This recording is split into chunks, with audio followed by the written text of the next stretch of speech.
Welcome back to my channel, guys. It's me, Irvin, with another anime first impression videos. Like I said, gonna continue pushing through until we get most of these animes reviewed and give my first impressions on. Today's gonna be on the Tale of Outcasts, which is one that I wasn't really gonna give a lot of attention to, but it's actually not that bad. It actually had a cute story and quite a shocking of an ending. Before anything, if you haven't done so by now, make sure you subscribe to my channel, give some love by commenting, liking, and sharing. I am going to be posting quite a bit of videos in the next few days when it comes to first impression videos. I've already posted at least 12 first impression videos, if not reactions, of the new series that have been coming out. So check all of those out because they're somewhere. So make sure you give some love to them as well. Cool. So the Tale of Outcasts. There's only one episode of time of recording. I am recording.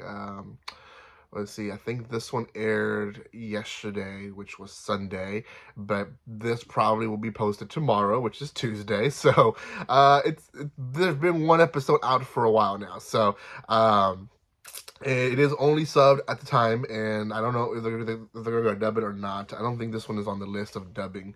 So, The Tale of Outcasts follows the story of an orphan girl who is basically being abused and used by a priest. And it looks like it's like the early 1900s. That's kind of what the feeling is felt. Essentially, he makes her beg for money, makes her tell her story about how she's poor and she has nothing to do. Nothing to eat, nothing to drink, nothing to sleep with, and so on and so forth. And he kind of watches her from afar, and then when the day's over, he takes the money from her. And in the beginning, he beats her up because she only makes like 6 coins, and that's obviously not enough for him. And he beats her. I was like, "What do you think? We're running a charity here." It's funny because that's literally how charity started, was through the church. But anyways, he beats her up, and we see that he's feeding her like bread that has mold in it. It's bad food. Anyways, a demon shows up, and we are kind of like shocked because she is not shocked about a demon being at her window. Well, we get a little recap of how they actually met, and essentially, he's a demon who is very powerful, and he's just walking around, really minding his own business, and contemplating life, and the fact that he as a demon can see everyone, but no one can see him. And then he comes front and sees this little girl basically struggling, and someone bumps into her, and she drops all her coins, and she's panicking and crying. And he just sees her, and she's like, wow, she's really pathetic. And she kind of looks up at him and looks at him, and he's like, wait, you can see me? And she doesn't say anything because, again, he's a demon. But she acknowledges him, and with the acknowledgement, he knows that, oh shoot, she can see me.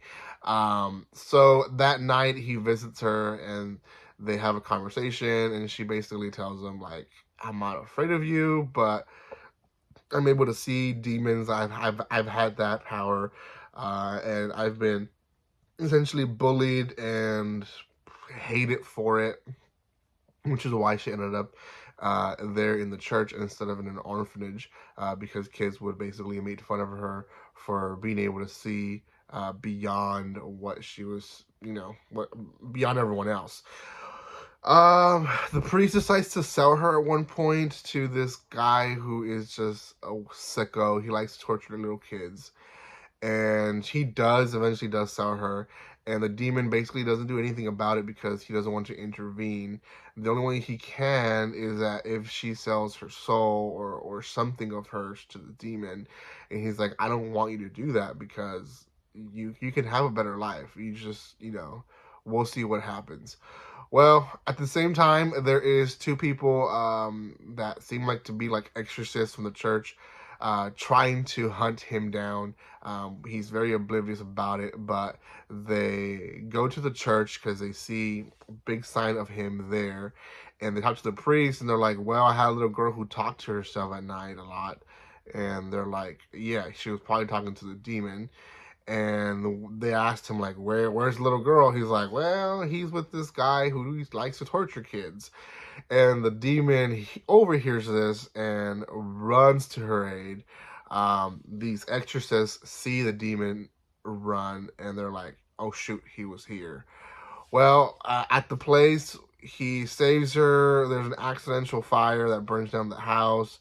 But again, he can't really take her with him. So she ends up selling her eyes to him. She's like, take my eyes um, as a prize. Like you said that it had to be something that was close to me, and my soul obviously is not something that I care for, but my eyes are, because it's something that I used to see and see more than what people can. So he takes her eyes as payment, and she basically becomes blind, and he leaves with her. That's the end of the episode. After the credits, we get a little extra scene where the extras show up at the place, and they're like, shoot, we need to find her. And we find out that one of the extras is actually the little girl's older brother, who got separated in the orphanage a long time ago. And she still remembers him as well. So, yeah, that in a nutshell is the tale of Outcast. It's very much straight through. Good story, to be honest. It really was. I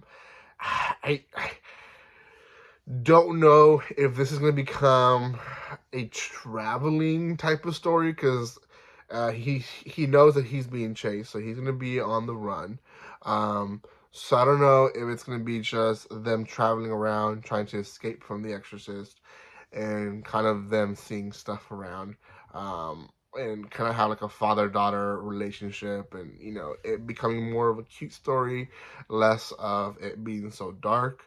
Or if it's going to continue these dark tones of an anime that the first episode gave us. So I don't know. It can go two different directions. I hope it goes in the middle, where we still get a little dark tones. We still get a little bit of, I guess, the monstrosities that the world has, because they did a good job on showing that. So the corruption in the church, the corruption in orphanage, to the way that people treat people that are begging for money or begging for help. I mean, there's just so much that we're showing that she obviously has hate for, because she's lived it on herself. She's lived it firsthand. So anyways, I'll give this one a 7.5, to be honest. I was very surprised by this one. I think this one has high potential, but like I said, depending what direction it goes, it can go up to an 8, or it can go drop down to a 6, or even a 5.5. So we'll see. For now, 7.5. I think it's well deserving, at least for a first episode. And yeah, go check it out if you haven't done so. Thank you guys so much for your love and support. If you haven't done so by now, make sure you subscribe to my channel. I'll see you guys next time. Like always, don't be strangers. See you guys.